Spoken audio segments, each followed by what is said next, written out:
Now, we play on these maps every match. We fight, we push, we defend, but have you ever stopped to ask, what are we really fighting for? Why are we escorting a statue through a galactic Wakandan empire? What dark experiments are buried beneath that frozen Hydra base? And what secrets are actually hidden in the heart of MIDTOWN? I went ahead and dug through some of the lore, pieced together the backstories, and now it's time to uncover the truth behind every battlefield. This is the full story behind every map in Marvel Rivals. Starting off with the newest addition to the game is the Hellfire Gala Krakoa. As of currently, Krakoa can only be played in the Domination game mode, and it's split into 3 different settings: Carousel, Rove, and lastly Cradle. But before we talk about each map individually, let's get a general understanding of Krakoa and Marvel Rivals. Now remember, the map is Krakoa, not Krakoa Tower from SpongeBob. Very easy to get confused. So again, we're talking about the lore only related to Marvel Rivals. So Emma Frost has hosted a Hellfire Gala at the living island of Krakoa, inviting several guests including non-mutants to celebrate mutant culture on a high-class party, including characters like Doom 2099, who accepted Emma Frost's invitation to attend the Hellfire Gala, seeking to obtain access to the island's chronovium deposits for his own purposes. Now, while the event continues, a villainous robotic being with a strong presence appears from one of the Krakoa's gateways. The gateway emits a brilliant red light that flashes into the guest, revealing itself to be Ultron, looking for his would-be assassin, Doom 2099, who used the power of the chronovium to try erase the villain from history. However, Ultron had escaped the attempt by fleeing to the Soul Galaxy before arriving at Krakoa, announcing that he will invade the island and claim it as his own dominion, declaring that the Age of Ultron has begun. He summoned his large army of drones, attacking each of who were present during this event. Ultron's goal is to capture important locations around Krakoa and reborn into a new body. And I bet you can guess what those 3 important locations are. Now, in the case of Marvel Rivals, there isn't a ton of lore around Carousel, but what I can give you is that besides being located in Krakoa, it was often used for lavish Krakoan festivities and celebrations. Additionally, treehouses in the Carousel were living spaces for numerous Krakoans. And if you dive deeper into the comic books or the storyline, Ultron seeks to control Krakoa, and he believes by controlling Krakoa, he can influence the course of humanity's future and potentially achieve his goals of world peace, even if it means manipulating the X-Men and their allies. Now let's talk about Grove, and there is a lot of lore with it. The Grove is a forest located in the northern part of Krakoa Island, where the main landmark is the Quiet Council Chamber. And if you don't know what the Quiet Council is, it's Krakoa's main governing body and Supreme Court, responsible for discussing state affairs and trying criminals. The council consists of 12 members, divided into 4 seats representing the seasons: spring, summer, autumn, and winter, with 3 positions in each seat. The spring seat belongs to the Hellfire Trading Company, with past members including White Queen,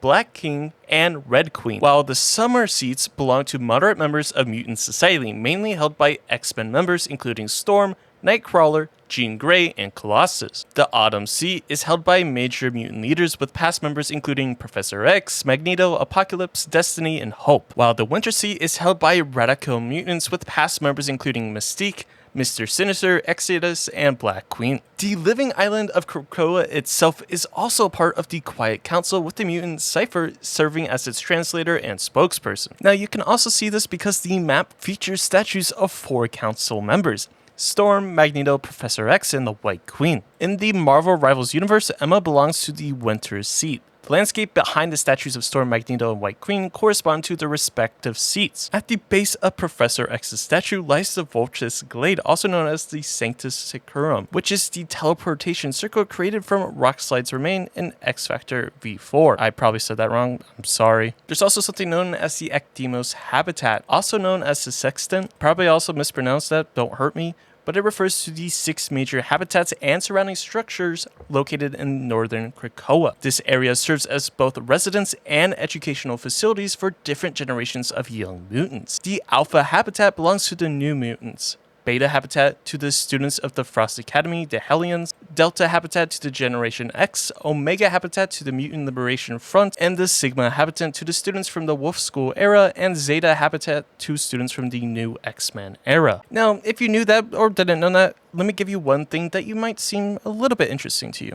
The respawn rooms on both sides of the map are Psylocke and Magic's rooms. Psylocke's room has a distinctive Japanese style with her pet wolf Logan lying on the bed. According to Squirrel Girl's biography, Logan spends hundreds of years searching for his owner across different timelines before finally passing away on Krakoa. Emma used Krakoa's resurrection protocols to bring Logan back to life, reuniting him with Psylocke, while Magic's room contains many demon imps from the Limbo realm, and the equipment on the table might be the coffee distiller that appeared in New Mutants v4. That might be interesting, I don't know. Now let's talk about Cradle. Cradle's Point is a very important bit of lore, as it's where all mutant minds are backed up so they may be restored if they die. There are actually 5 cradles hidden around the world and beyond it, but this looks like Cradle 1, which is under the House of X and closest to Arbor Magna. Now this is the only lore I could find for Cradle 1 in referencing to Krakoa, but maybe you know more, and if you do, let me know in the comments down below. Now you can start seeing the stories align of why these points are so important for Ultron, and how they reflect in Marvel Rivals with the current updates. Our journey now takes us to one of the most visually stunning and cosmically significant locations in Marvel Rivals, the intergalactic Wakandan Empire ruled by none other than the burning T'Challa. Thanks to the fractured time stream, the spirit realm of Djalia is bleeding into real space. If the convergence isn't stopped, entire realities could collapse. That's why Shuri and Reed Richards are racing against time to build a device that can stabilize the timeline, but they are missing a key component, the Chronovibranium Statue of Bass, Wakanda's panther goddess. Her spirit resides within it, and if it reaches the Hall of Djalia, it can hit dimensional fusion, protect burning T'Challa from falling into Null's grasp. Now the first half of the mission unfolds across a domination map with breathtaking but mostly passive landmarks. Warrior Falls, the Imperial Institute of Science, and the stellar spaceport where the Guardians of the Galaxy launched their final voyage. But the real story begins in the second map, the Hall of Djalia. Here, the Statue of Bass makes its move, literally. It walks beside your team as you escort it through sacred Wakandan ground. If attackers succeed, Bass reaches the hall and seals the breach, saving Wakanda and the multiverse. However, on the other hand, if defenders hold the line, the merging spirals out of control and Bass' fate is left hanging in the balance. Then we move on to Hell's Haven, Hydra's Antarctic nightmare.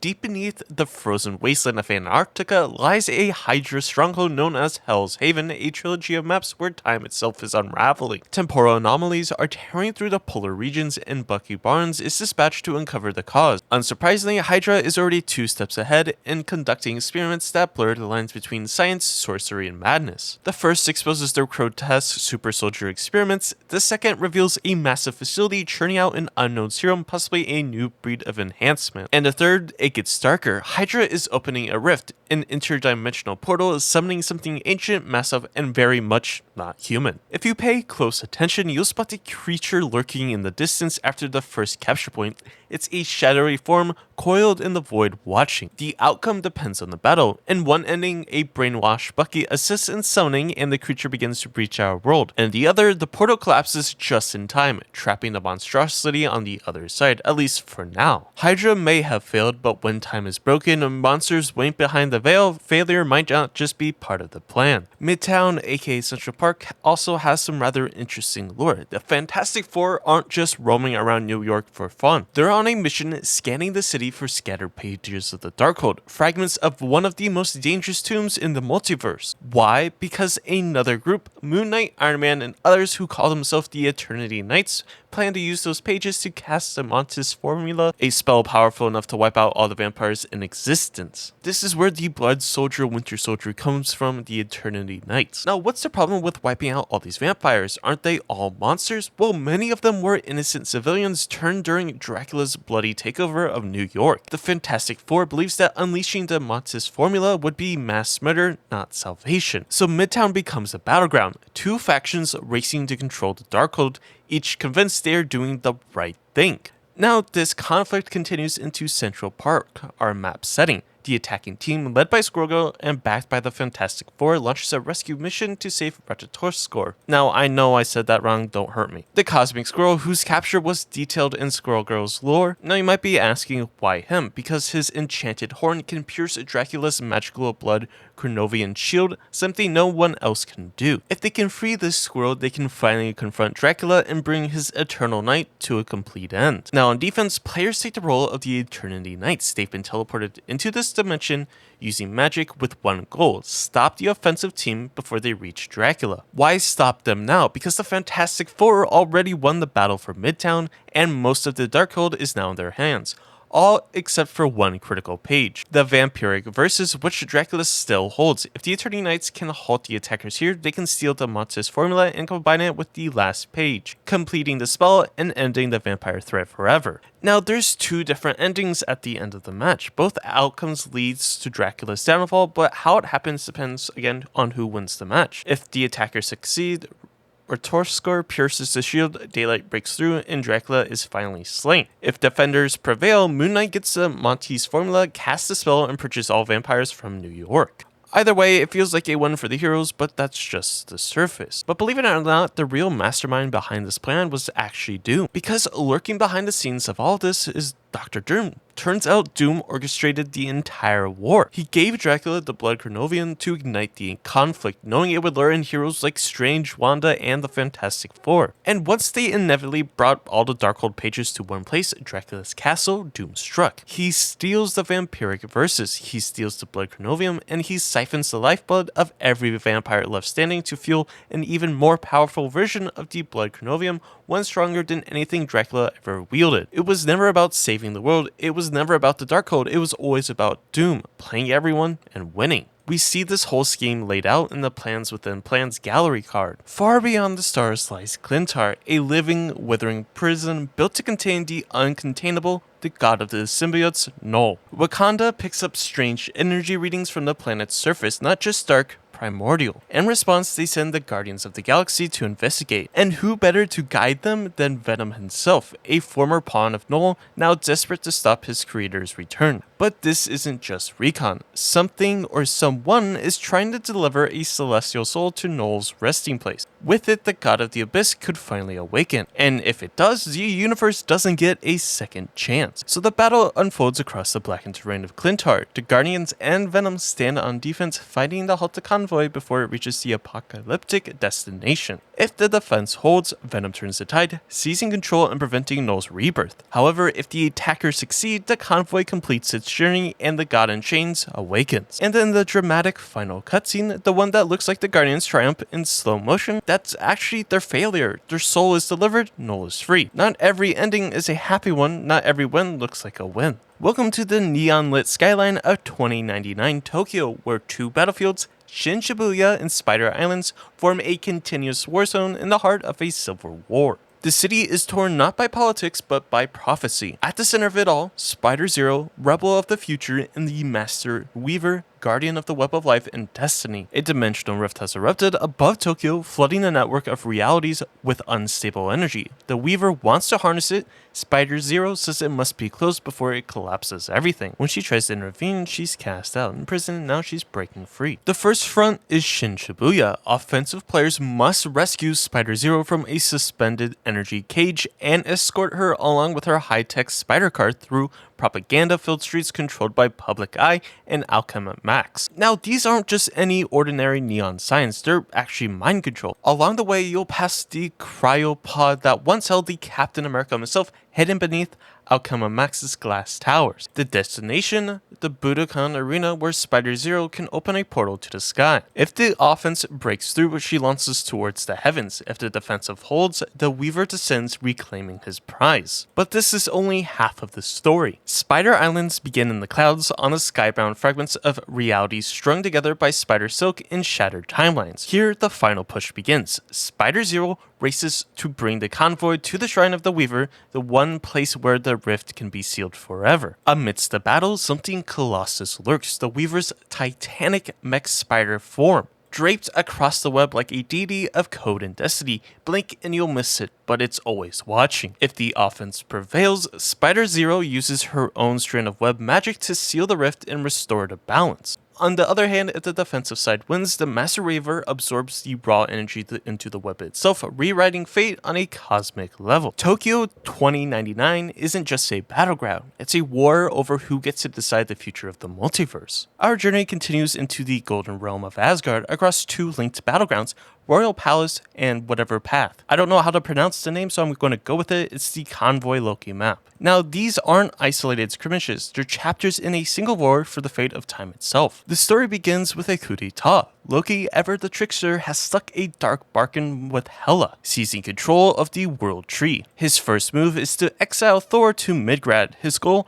drain Krakoa, the sacred time essence flowing through the World Tree's roots, and reshape the cosmos in his image. But of course, all tyrants invite resistance. Royal Palace, the domination map, marks Thor's triumphant return in the first wave of rebellion. Offensive teams fight through three sacred Asgardian landmarks. The first being Odin's Archive, where the truth of the World Tree's power is hidden. The second is the Throne Room, seat of divine rule and Loki's current prize. Lastly is the Bifrost Gardens, Asgard's final portal to the realms beyond. Even if you lose, the match ends with a familiar sight: Thor, hammer in hand, storming the Throne Room to face his brother. But that confrontation is just a distraction, because the real fight happens deep within the roots of the cosmos. The World Tree path picks up the tale underground, within the twisted corridors of the World Tree itself. The resistance, led by Thor's thunder-charged goats, Tooth Gnasher and Tooth Grinder, is escorting a singular weapon, Stormbreaker. Its mission, destroy the arcane siphon, draining Krakoa before Loki's dominion over time becomes irreversible. Look closely in the starting zone. Offensive players can spot Stormbreaker snapping free from an ancient seal, ready to carve through fate itself.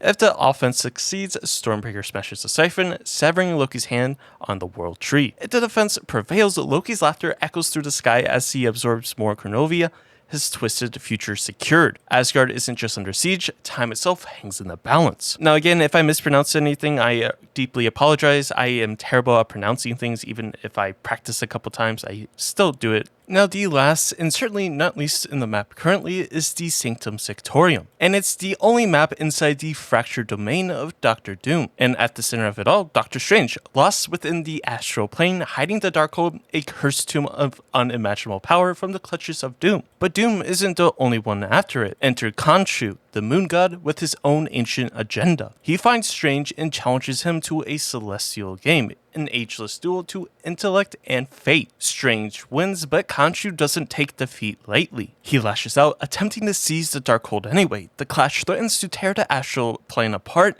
until Wanda intervenes. In a desperate move, she rips Strange back into the physical realm, but the escape comes at a price. The Darkhold explodes in a burst of chaotic energy, its pages scattering like shrapnel across New York City. And just like that, the hunt begins. And in the setting of Marvel Rivals, if you don't know what this map is, this is where your Doom match is based off of. But anyways, that was the lore of every map of Marvel Rivals so far. If you found this video entertaining or useful in any way, shape, or form, do me a favor, hit that like button, subscribe if you're new. It really does help out the channel greatly. Maybe consider becoming a channel member, or maybe consider going over to my Patreon and supporting me there as well. But regardless, I hope you have a great and safe day, and I'll catch you in the next one.